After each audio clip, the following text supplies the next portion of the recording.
Estamos en el domingo 20 después de Pentecostés.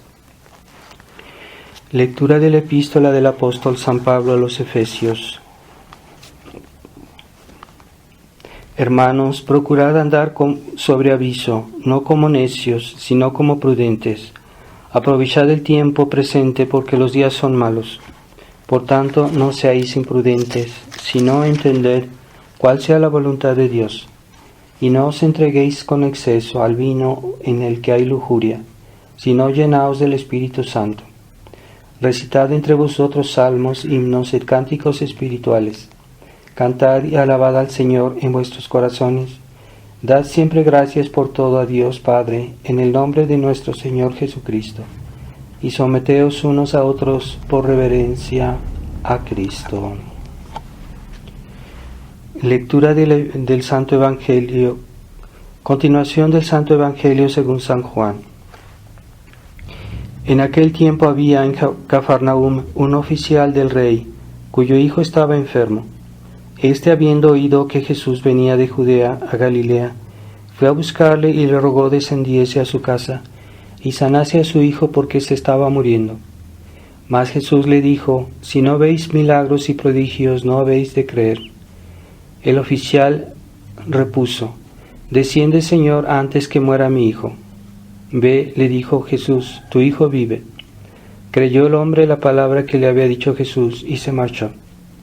Y cuando regresaba, saliéronle al encuentro sus criados y le notificaron que su hijo vivía. Preguntóles la hora en que había comenzado a mejorar, y ellos le respondieron: ayer a la hora 7 cesó la fiebre.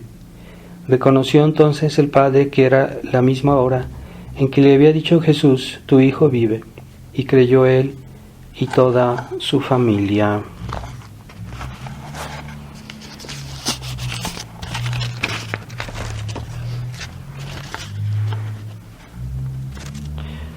En el nombre del Padre, del Hijo y del Espíritu Santo. Amén. Ave María Purísima. Sin pecado concebida. Estimados hermanos, estamos en el domingo 20 después de Pentecostés y hemos oído este milagro que nuestro Señor concedió a este hombre porque creyó. Entonces esa fe es la que le obtuvo la gracia, ¿verdad? No es que Dios no pueda hacer los milagros o las gracias, sino es que nos pone una condición, es que creamos, es que tengamos confianza. Y aquellos que no creen, pues no obtienen gracias de Dios, no tienen las ventajas de aquellos que sí tienen la fe. Entonces, la Iglesia necesita almas que rezan, almas que creen, almas que tienen confianza en Dios, porque los malos católicos justamente son los que dudan, los que ponen trabas a la obra de Dios. No es que Dios no la pueda hacer, pero Él quiere que haya almas con fe para darnos sus gracias. Por eso en el Evangelio dice: si no veis milagros y prodigios, no habéis de creer. Esto no lo decía por el oficial, lo decía por el pueblo que estaba ahí, que como siempre había incredulidad respecto a Jesús, a pesar de tantos milagros que había hecho, de su santidad que era evidente, y esa dureza de corazón fue que después trajo otros males todavía más graves, ¿verdad?, al pueblo judío. Entonces debemos ver si en nosotros hay esa fe, y si no la hay, pues hay que aumentarla, hay que reflexionar sobre los motivos de nuestra fe. Primero, que Dios es todopoderoso, que Dios es infinitamente bueno, y pues cuando uno sabe eso debería tener confianza, debe tener fe, confianza, es decir, fe en la palabra de Dios, en lo que Dios dice.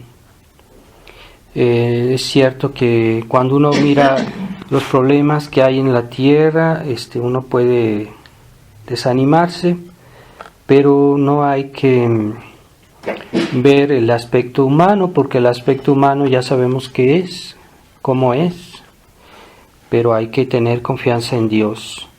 Entonces, en Dios está nuestra victoria, ¿verdad? ¿Qué decir de aquellos santos, de aquellos mártires que fueron aparentemente vencidos por el mundo, porque los mataron, los persiguieron, pero esa no es la verdadera victoria.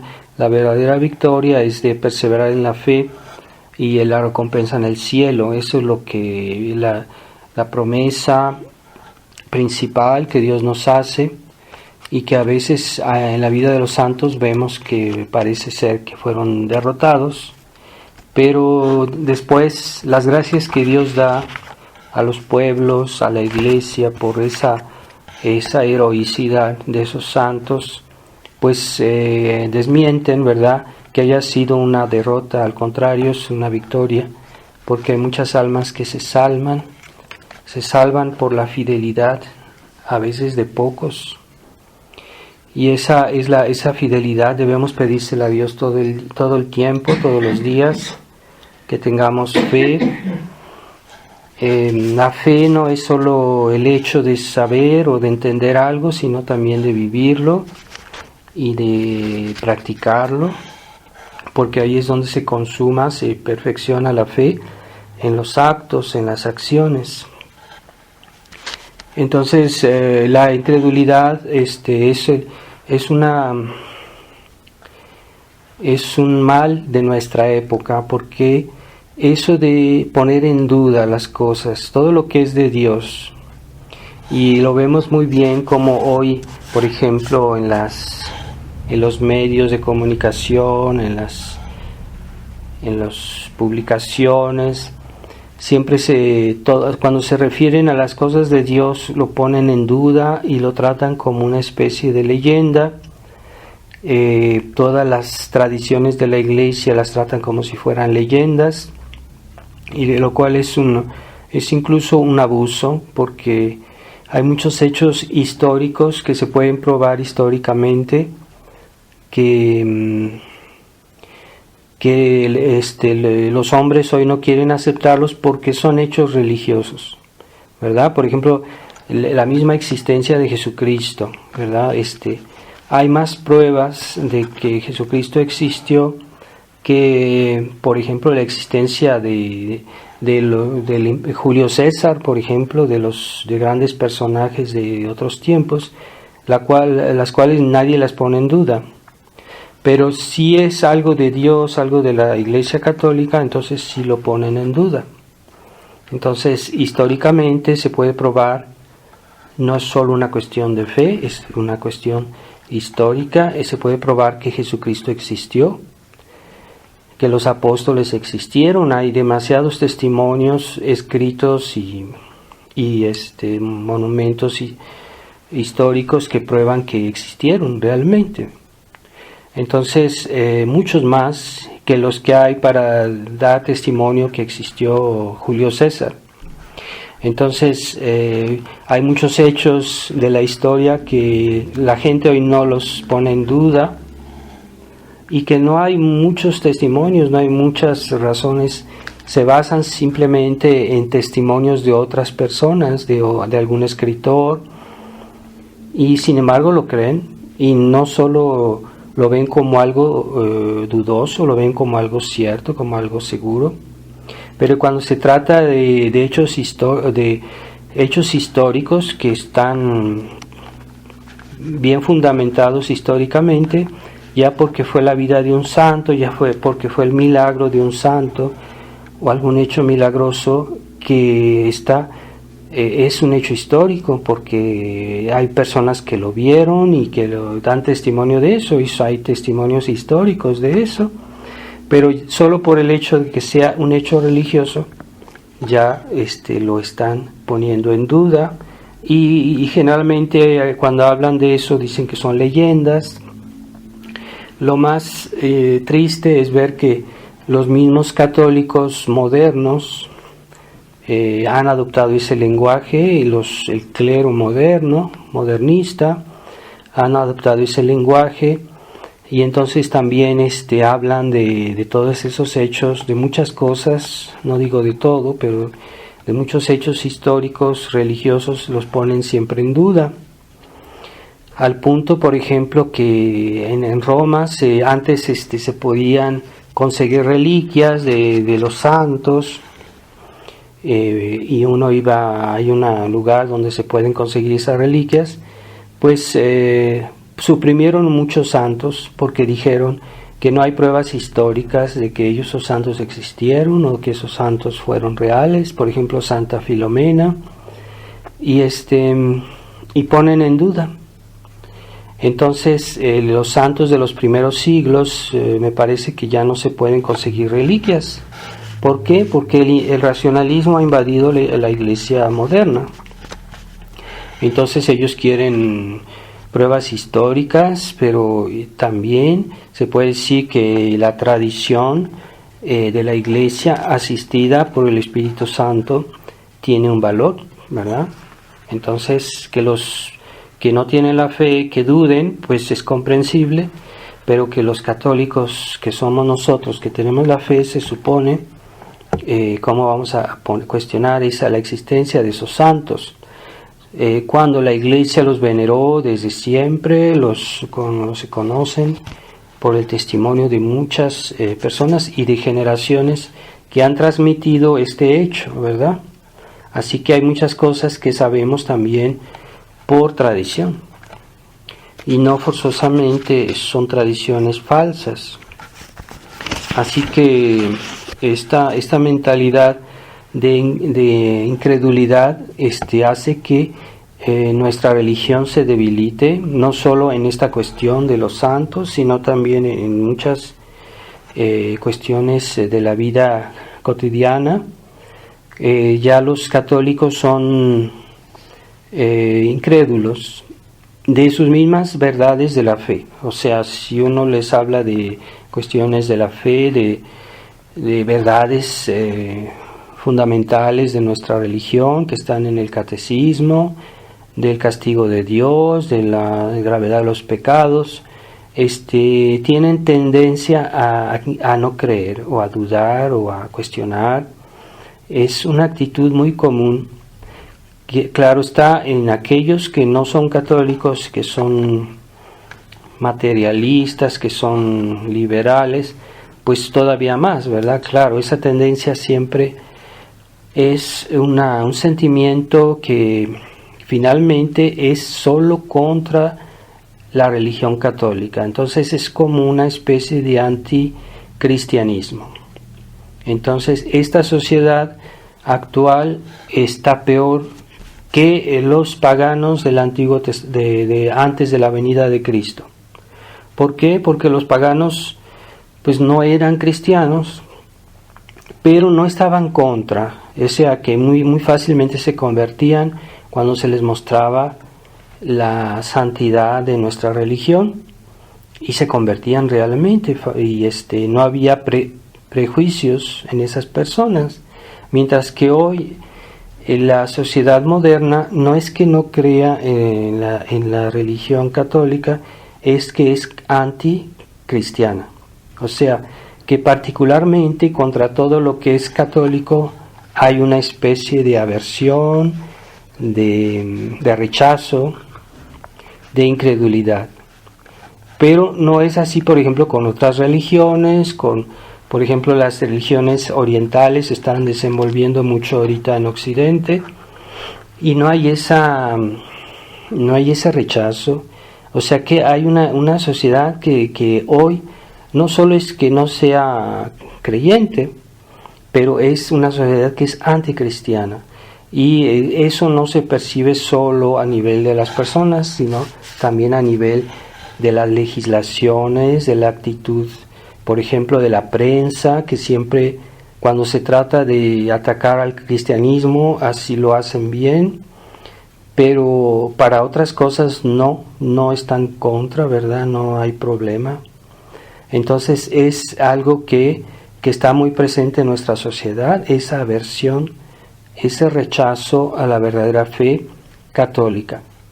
Entonces esa mentalidad también está en el pueblo, porque ya han adquirido este pliegue y están también, hay ese rechazo a lo que es de Dios, a lo que es de la iglesia, no de la iglesia, pues de la iglesia en general, porque hasta incluso muchos de ellos rechazan la iglesia sin distinciones, sea modernista, no sea modernista, pero ellos en el fondo es lo que no quieren es la iglesia católica.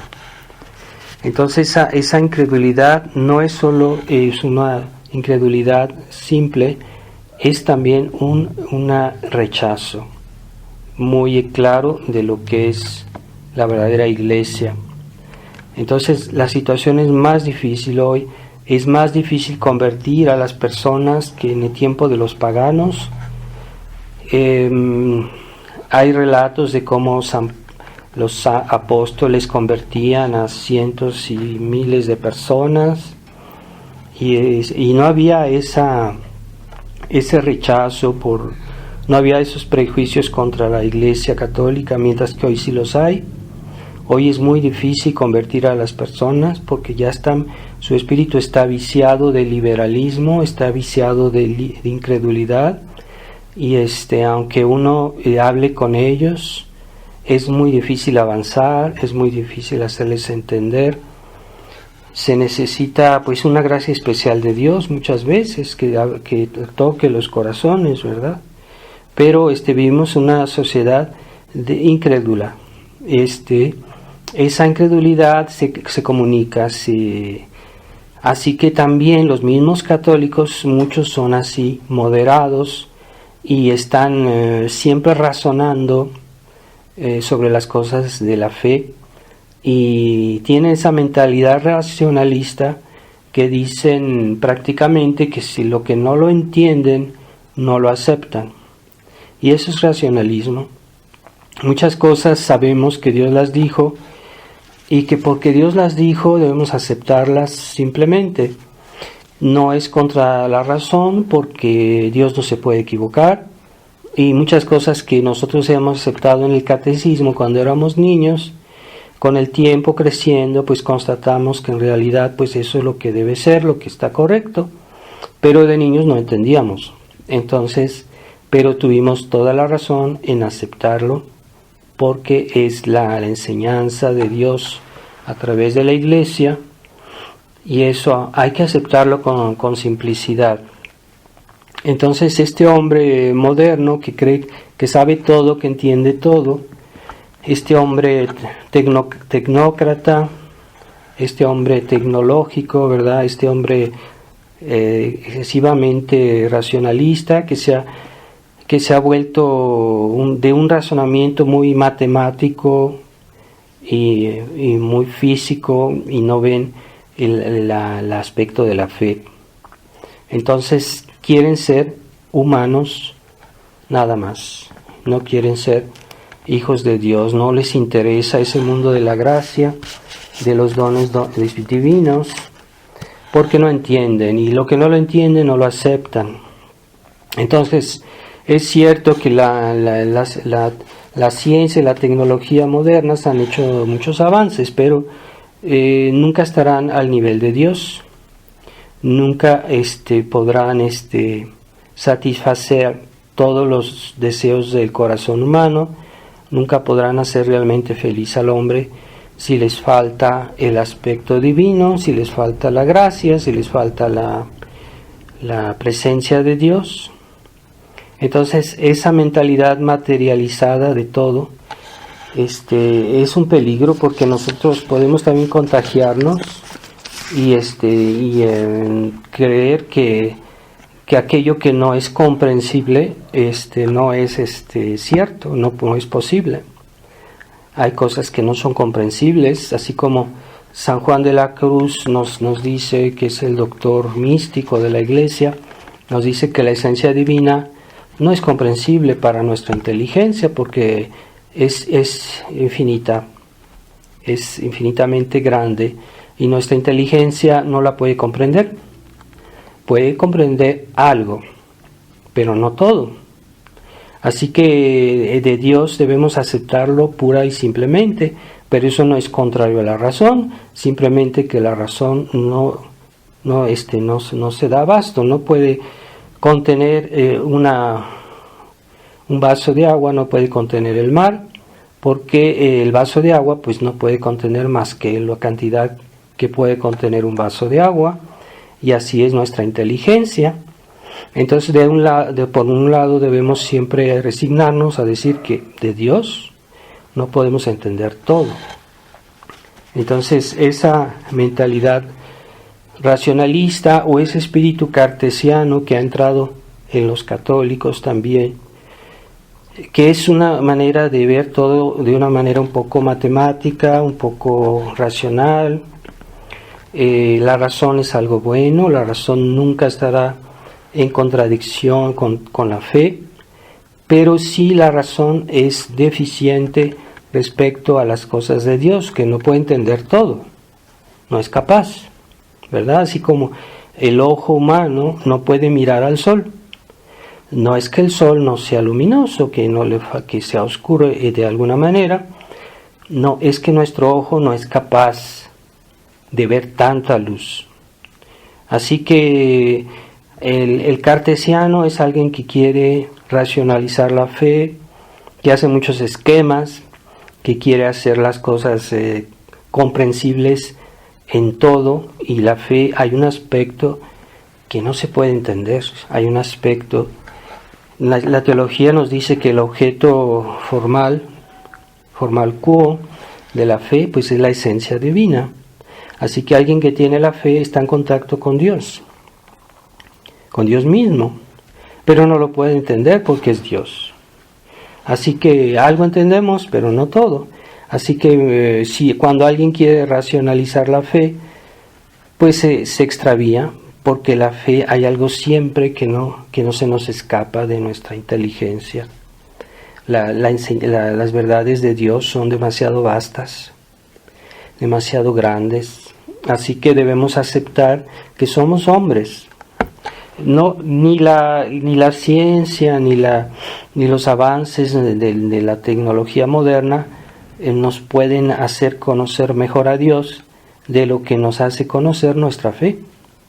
La fe es un medio superior a todos los medios físicos, humanos, porque realmente es una virtud que Dios hizo para que el hombre esté en contacto con ese mundo sobrenatural, que ningún medio material, físico, humano puede hacerlo.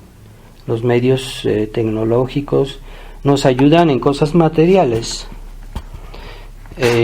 y no nos ayudan en cuestiones sobrenaturales, que son típicamente sobrenaturales.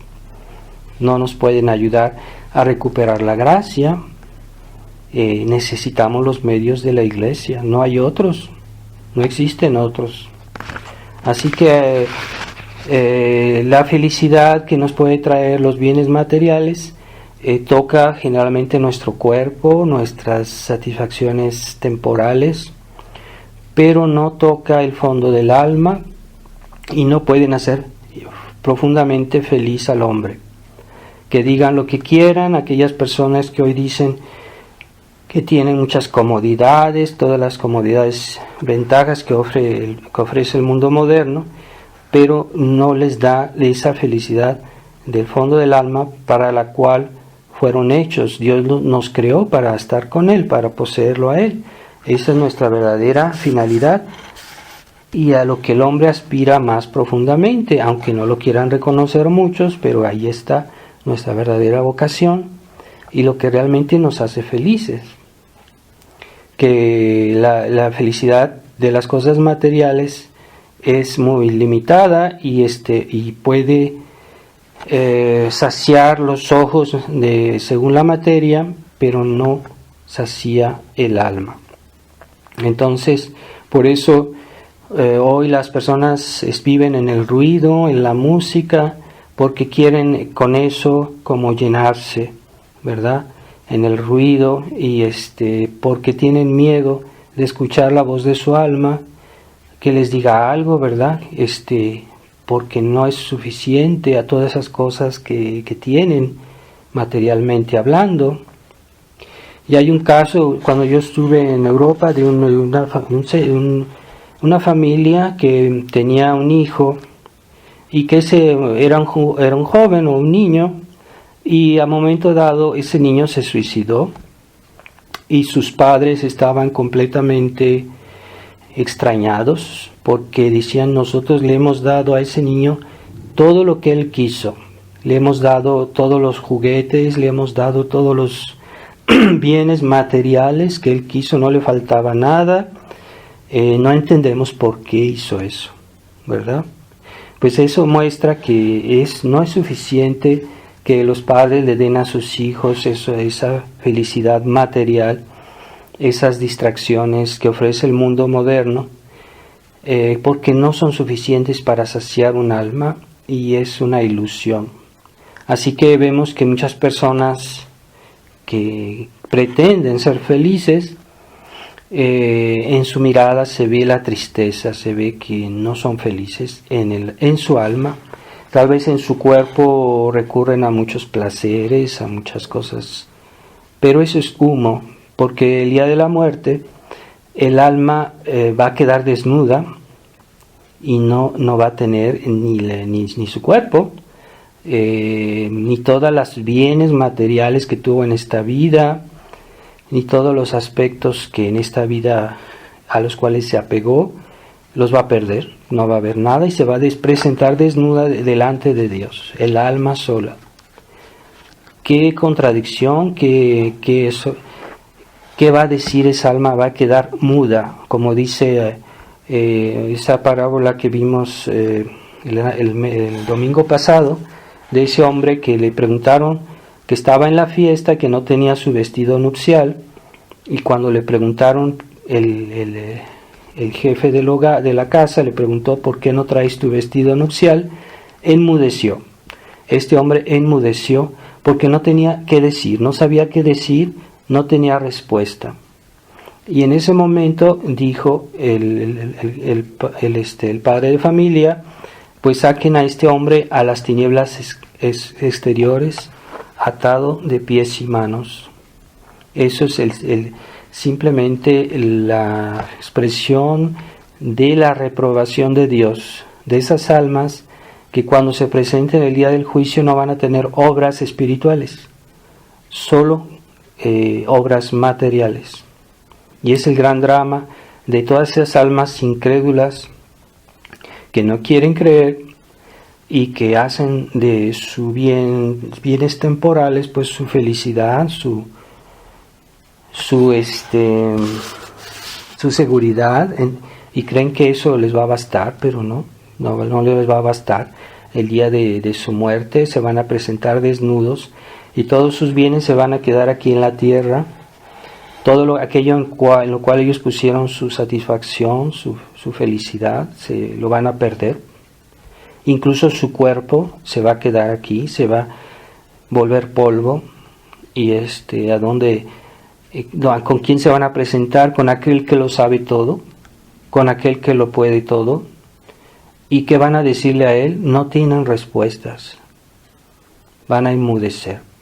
Y en esa situación van a ser arrojados al fuego eterno, si no se convierten antes, claro está, porque para que Dios nos perdone y nos salve, exige que nosotros hagamos primero un acto de fe y después un acto de amor. Entonces, si no hay esas dos cosas, no podemos salvarnos, imposible. Pero aquellas personas que han vivido toda su vida en esa actitud, en esa soberbia, en esa suficiencia, esa arrogancia que es propia de nuestra época, pues van a morir así. San Alfonso dice que generalmente la gente muere como ha vivido. Es cierto que hay casos de personas que Dios les ha hecho la gracia convertirse a última hora, tal vez por las oraciones de otras personas, de algún familiar o de alguien que rezó por ellos, y hay casos, sí, los hay, pero son casos aislados, porque en general, según San Alfonso de Ligorio, dice que en general, normalmente, las gentes mueren como han vivido. Así que no esperen esas personas que abusan de la misericordia de Dios, decir, bueno, es que Dios tendrá misericordia de mí, y continúan a vivir lejos de Dios, y están jugando con Dios. Pero Dios nos quiere salvar, pero Él exige las obras. Es un error condenado, que estaba condenado por la Iglesia, decir que una persona se puede salvar sin obras, o sea, solo por la misericordia de Dios. Eso es un error prohibido por la Iglesia. Entonces, una persona sin obras no se puede salvar.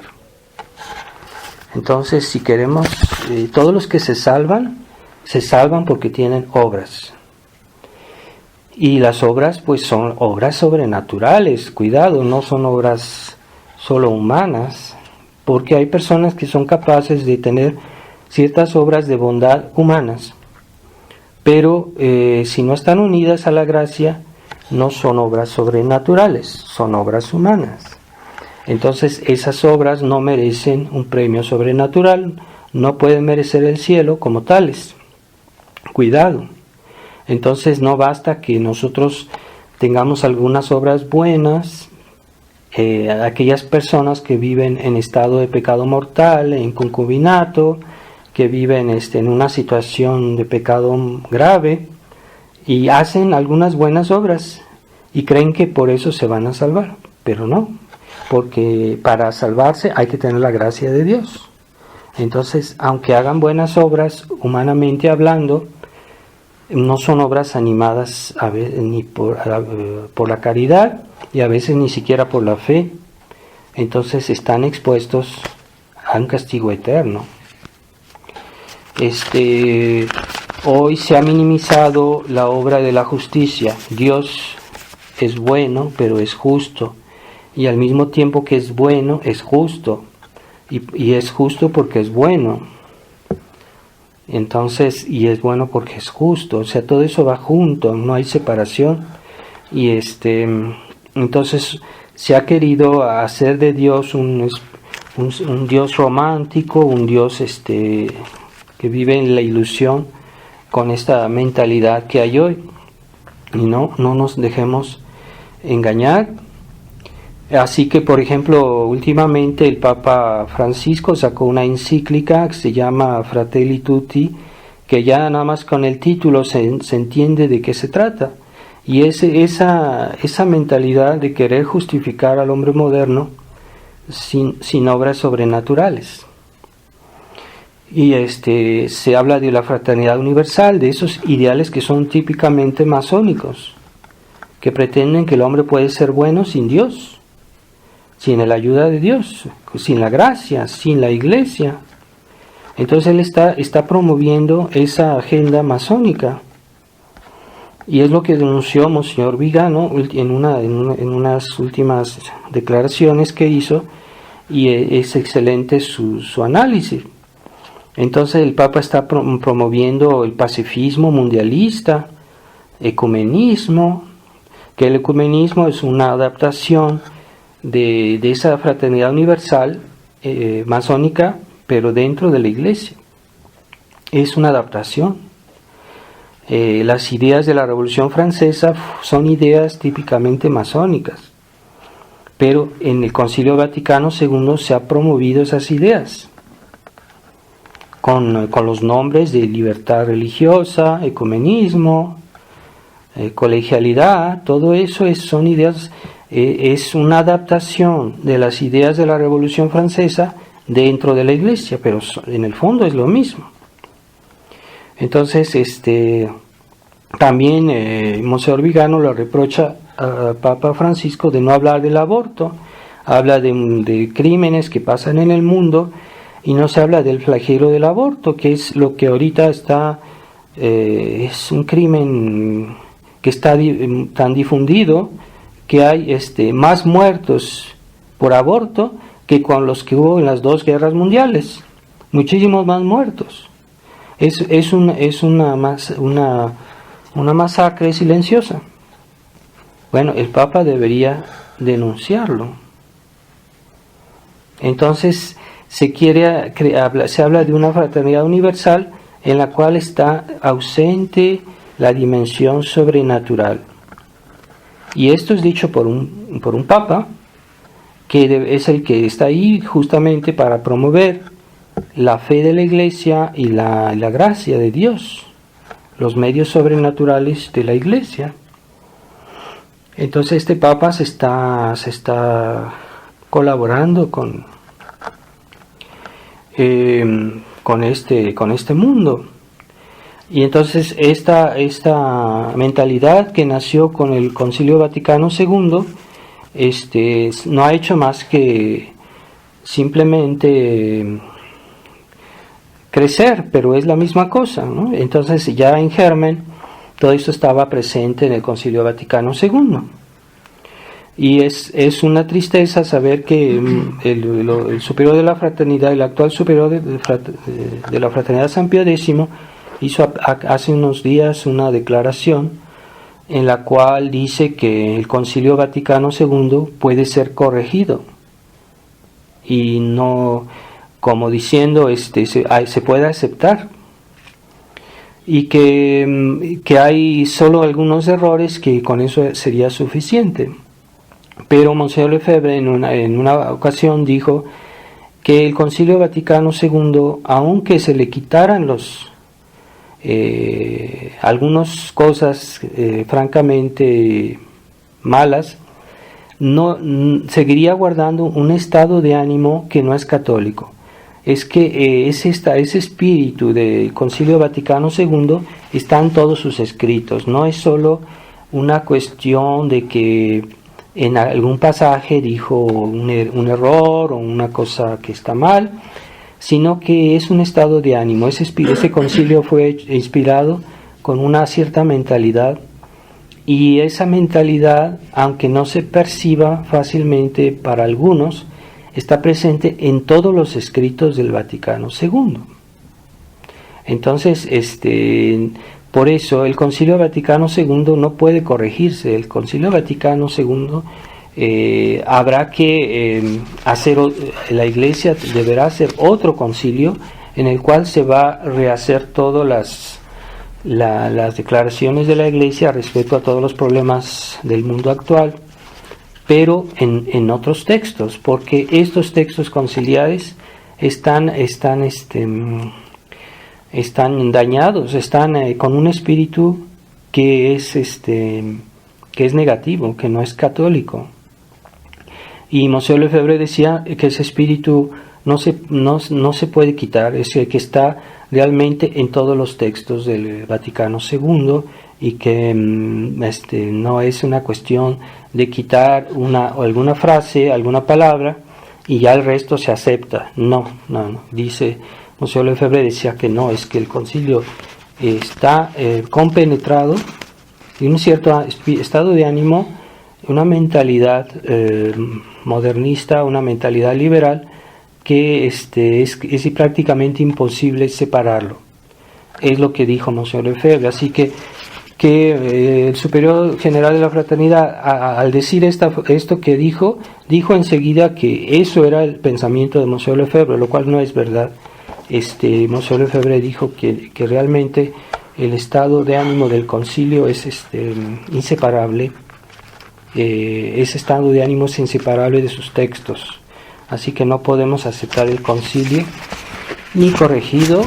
Habría que hacer un nuevo concilio con todas otras nuevas textos, porque este concilio está irremediablemente dañado. Así que si el actual superior de la fraternidad está en ese plan de aceptar el concilio, pues entonces está en una trampa que ellos mismos se han buscado, porque los católicos liberales creen que es demasiado fácil combatir el error, y mientras que el error hay que combatirlo a fondo, no con soluciones mediocres. Así que vamos a pedirle a Dios que nos dé la fe, la verdadera fe, que nos libre de ese espíritu de incredulidad que hay hoy, ¿verdad? Esa mentalidad que tienen hasta los que tienen la fe. A los católicos, muchos católicos tienen esa mentalidad de cuestionar todo, aquello que no entienden, y hay cosas que aunque no entendamos son ciertas. Y la Iglesia nos las propone, pues hay que aceptarlas. Y cuando un buen católico nos da un consejo, podemos aceptarlo muchas veces porque vemos que Dios está con él y debemos tener confianza. Así que con más razón si es un sacerdote o es los textos de la Iglesia tradicional, preconciliares.